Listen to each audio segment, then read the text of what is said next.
All right, now that we've got our limits, we can move on to the next thing that we did in 251, which is looking at derivatives. So we're going to be taking derivatives with our three-dimensional functions, and those are going to be called partial derivatives. So we'll talk about what that means for our derivatives in our two variables.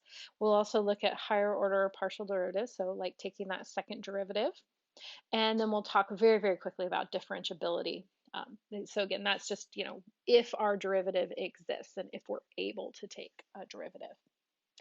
All right, so again, we're going to start with thinking about this in two dimensions and what it is that we're doing in two dimensions and think about how that's going to translate for us for three dimensions. So just like last time, we'll think about some function f that's sitting out here in space, and we'll look at a particular point here. We'll look at x, and it's got its output f of x, and what we like to find is that tangent line. See how well I can draw a tangent line today? Not too bad.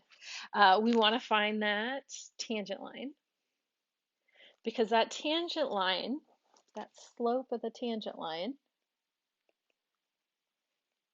remember that is equal to our instantaneous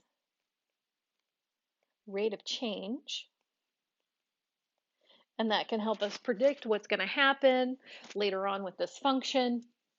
It can help us really well predict what's happening nearby. And we find this we started by taking 2 points on our graph because we need 2 points to find slope. So we go some little distance away, h, and we get x plus h. And then we take that output, f of x plus h, and we subtract the y values and subtract the x values and divide. So remember, we get this limit as h goes to 0 because we want to take that distance between those 2 points, make it as small as possible. And I'm sure you guys remember everybody's favorite thing from differential calculus, that limit definition. And when we take this limit, we get our derivative. Okay, and remember that we're looking at how y changes as x changes. Okay, so keep that in mind when we move on and we think about now what's happening in 3 dimensions versus 2 dimensions. So let's take a look at that. So I grabbed a picture because they can draw a lot better than I can in textbooks. So how are we going to talk about this in 3D? So part of the problem that we had with the limits is that there were infinite paths that we could take towards that point. Well, same thing is kind of going on with our rate of change. Because we have infinite paths, there's two marked on this graph here. We've got, this little curve right here, and it's got its own tangent line. It's got its steepness if we're thinking about going along that curve. And then we've got another direction here, and it's got its steepness. And those are likely not the same. We can look at other paths. We could go this direction and it would have its own tangent line and its own slope. So since there are infinite paths that we could take, we have to say, okay, we're going to restrict this and we are going to only look at paths parallel to the x-axis or the y-axis. So we're going to restrict what we're looking at. So if we're parallel to the x-axis, here y is fixed. Y is not changing. And if we're parallel to the x-axis, or y-axis, excuse me, x is fixed. So I've got here a link to a GeoGebra applet. GeoGebra is a math program. And this is going to help us take a look at what's going on when we talk about fixing x and fixing y and being parallel. So let's take a look at this. Okay, great, great, great. All right, so here we've got a function that's graphed. We've got x squared plus y squared divided by 2, and we've got a point marked on the graph there. We've got the 0.11. It's, we've got it mapped out down in the XY plane and then moved up to see sort of we can see where that's hitting on our 3D graph. So what we have to decide is, are we going to have X be constant or Y be constant? What are we going to look at? What's changing. So if I select Y being constant, notice what happens right here is it says, okay, I'm going to fix Y to be always 1. So that's going to make us parallel to the x-axis. And then we can look at how our z values are changing, how our heights are changing as we move x around. And so we've got the tangent line graphed on there. And so that y value is always staying the same, and we can look at it and hopefully you can kind of see it is just a regular parabola like we're kind of used to. And it's really x squared divided by 2. So we can similarly come over here and say, okay, instead of y being constant, I want x to be constant. So now notice it snaps in the other direction. We're parallel to the y-axis, and I can move y around, but x is always going to stay being 1. So we're just going to change one of our variables. We're not going to change both of them at the same time, which we could do, but we're not going to do that. That would be a little crazy for us. So we're going to say, all right, we're going to keep that x or that y being fixed. And we're just going to look at how z is changing as we change just x or just y. So let's go back to our notes here. So that link that we've got there, that'll be in the notes, and that should be clickable in the PDF. So our definition of a partial derivative, so why we call this a partial derivative is because we're going to fix one of our variables. We're going to say, okay, if we're going to look at how x is changing, we're going to let y stay constant. So like in our graph, y was always going to be 1. And we're just going to add a little bit to x. And our limit definition looks exactly the same, except now we've got that, it's a point that we're plugging in instead of a value. And again, notice all we're changing in this first one is x. We're just adding a little bit to x. Y is staying b in both cases there. And then same if we look at the partial derivative of f with respect to y, if we keep x constant, we're just changing y. And notice that little subtlety in the notation there. That is our derivative notation here in 3 dimensions. It's so f with a little subscript, that means that we took our derivative with respect to x. Y with a little subscript means we took our derivative with respect to y. And then we've got sort of like the legal thing saying, provided these limits exist. Now, what's good, and what we learned in the last section, is that all of our rules about limits still apply. So we don't actually ever have to use the limit definition because all of our rules of derivatives still apply. Product rule, quotient rule, chain rule, all that stuff still applies, still works how it did before.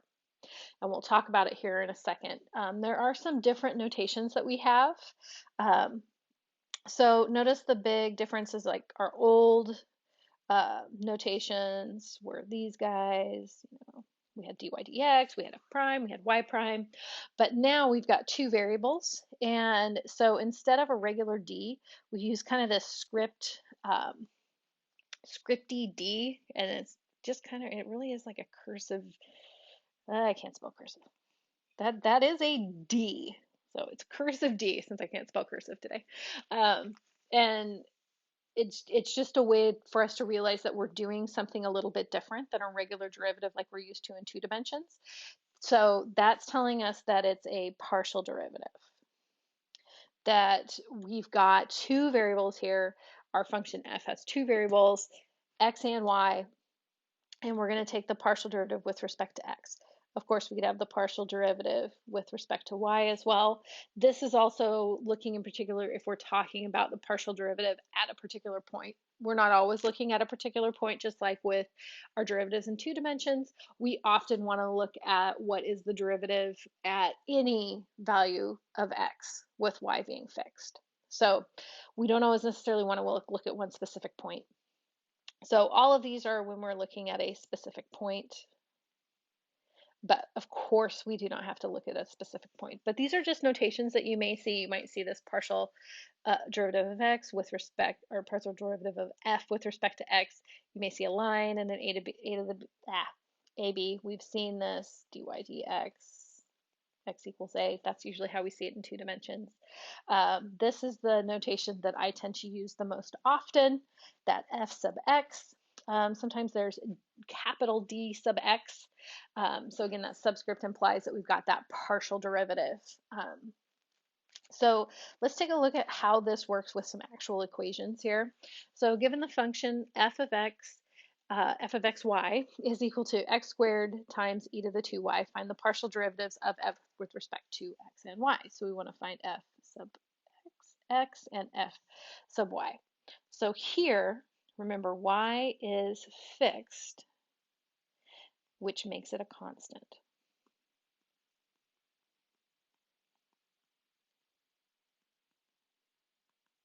Here, x is fixed, which makes it a constant. So when we're taking our derivative with respect to x, that e to the 2y, that's like having a constant. So we can think about, like, we fixed y, we've said, okay, y is going to stay being 1, or y is going to stay being 7, or y is going to stay being negative 10. So that would be a constant. If we fixed y, e to the 2 times 1, that is a constant. So that term is just going to hang out while we take the derivative of the x squared part. And we know the derivative of x squared is 2x. So we get the derivative of our x squared and then times that constant, e to the 2y. Similarly, when we are looking at, let's grab a different color here, our partial derivative with respect to y, now x squared, that's a constant. We fixed x. We said we're not going to change what x is. We're going to stay parallel to the y-axis. X is going to stay the same. And we're just going to take the derivative of anything that's got a y in it. So we've got x squared and then times 2 e to the 2y. So that, that little bit of chain rule that we've got to take the derivative of our exponent times the derivative of e, that still holds. And we could rewrite this as 2x squared e to the 2y. So we don't have to use the product rule here, not unless we have some sort of function like f of x, y. Ooh, now I'm going to make something up. Oh no. E to the x times e to the x times, say, y squared, something like that. When we did the partial derivative with respect to x, that part, that x times e to the x, that we'd have to use the product rule. But that x squared that's sitting there, that's a constant. So our product rule, what we get, 1 times e to the x, then still times our x squared, plus x times e to the x, again, still times our x squared.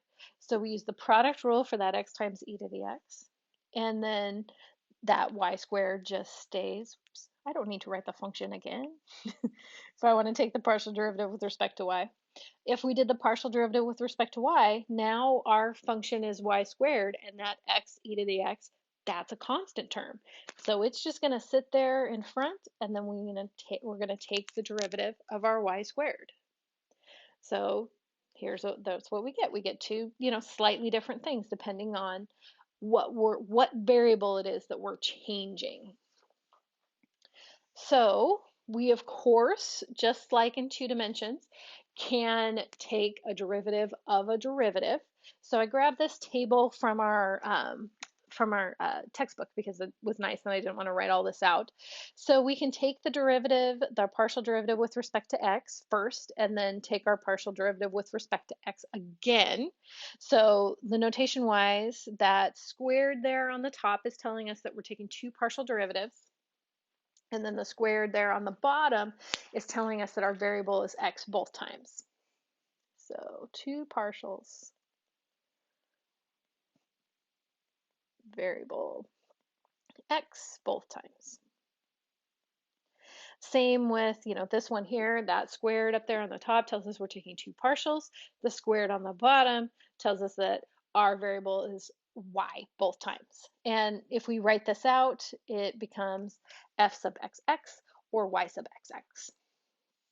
And then if we wanted to change up our variable while we were doing this, so if we wanted to say first take our partial derivative with respect to y and then take our partial derivative with respect to x, we would still have that squared up there on the top because that's telling us we're taking two partial derivatives, but then we would have our order here in the bottom, uh, partial x, partial y, and you sort of go backwards on this. And it's just a matter of that, like how we write actually this part of it, that dy technically is second, and I'm putting like air quotes here, and that dx is sitting out in front. So that's why it's written in that order.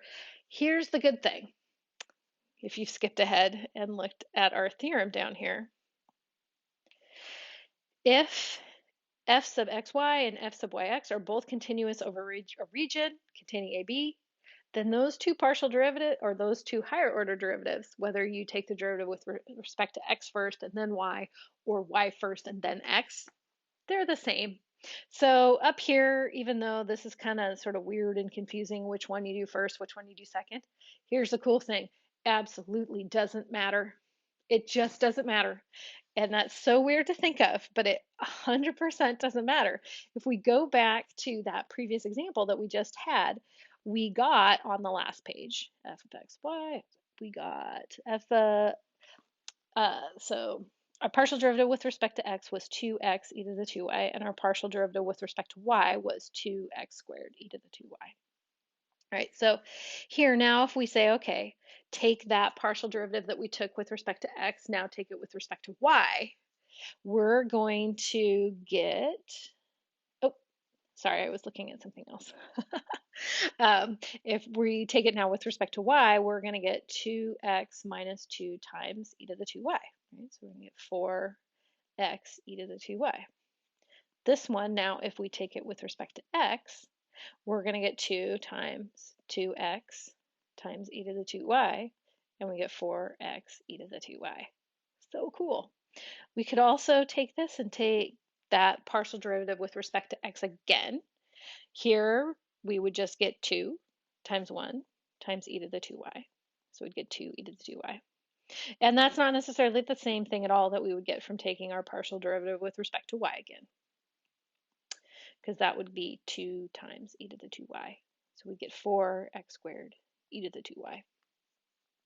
And it doesn't matter. You can try it with, and you should try it out with, now I can't remember what function was it that I made up, x e to the xy squared. Try it out with our x e to the xy squared.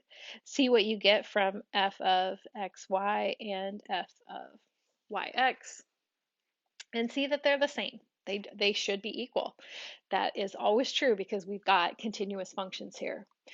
Speaking of continuous functions, there's a little bit about differentiability that we want to say. Mainly what we want to say is, suppose that you have a function that has partial derivatives f sub x and f sub y. They're defined at an open set containing AB. So again, that's just some area where your functions define some area in the xy plane and your points in that area. If those partial derivatives are continuous at our point, then your function is differentiable at that point.